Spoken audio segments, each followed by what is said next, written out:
Today we're going to put the finishing touches on this painting. There's a lot to do, so let's go ahead and get started. What I did first is I took my 50-50 mix, my liquid white and alkyd white, and I thinned it down, and I have like a real thin paint. And now what I'm going to do is go up and put different highlights on the water. And for different effects, I've used a little bit of green and a little bit of blue just to get the different shades of color that I want.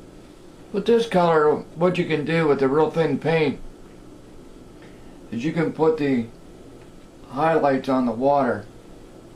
Just like over here, it just needs a little bit of white. So with the painting being dry, you can just drag that little bit of white and make that stand out. Just a little bit up here too. And then on these areas here, you can just take the paint, just lightly drag it.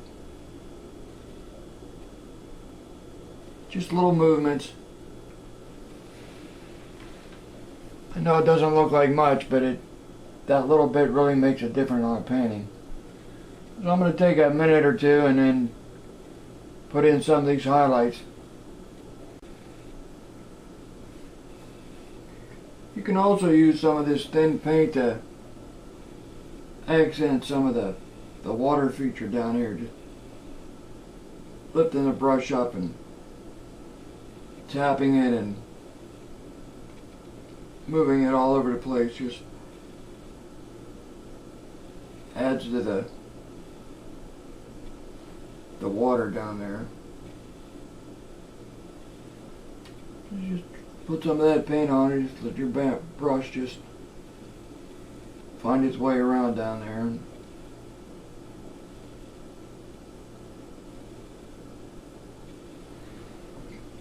I took some of that thinned out white and I took a little bit of blue and gave that liquid white a little bit of color. You just go up there and you put different shades of that blue and white and a little bit of that yellowish green.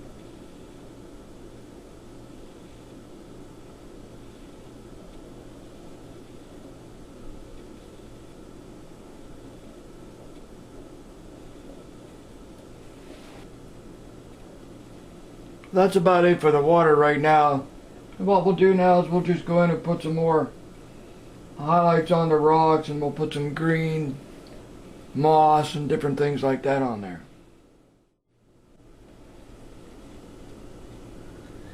So now what I'm doing, I'm just taking a little bit of white and a little bit of brown. And just picking different areas where I think the rocks need a little bit more highlight here or there. Just taking little strokes.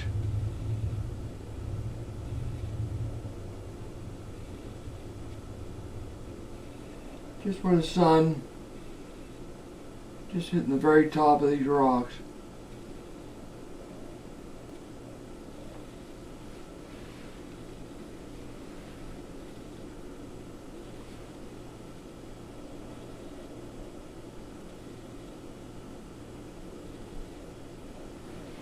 A little something like that.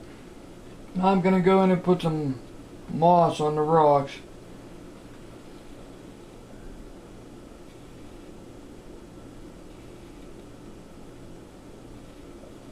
Just put little pats with the brush like that, just to get a little bit of green on there. Not a whole lot, but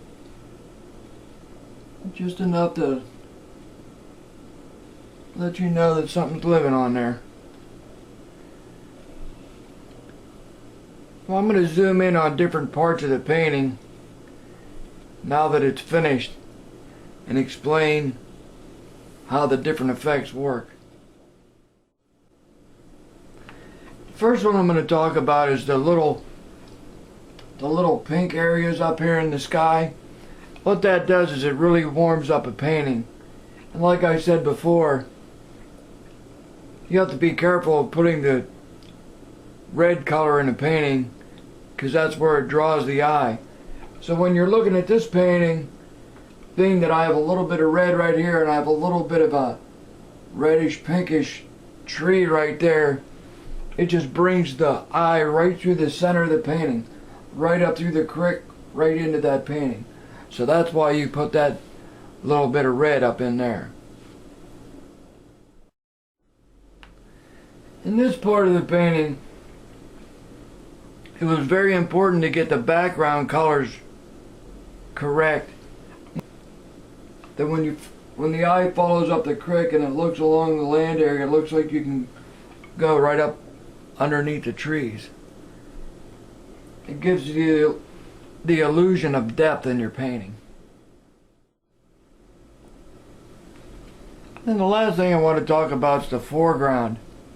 It's always nice to have something big in the foreground like this rock right here. And what that does, it once again gives you the illusion of depth. Well, I hope you enjoyed this painting as much as I did. The next painting is going to be of the lighthouse boating. So, thanks for tuning in. Take care.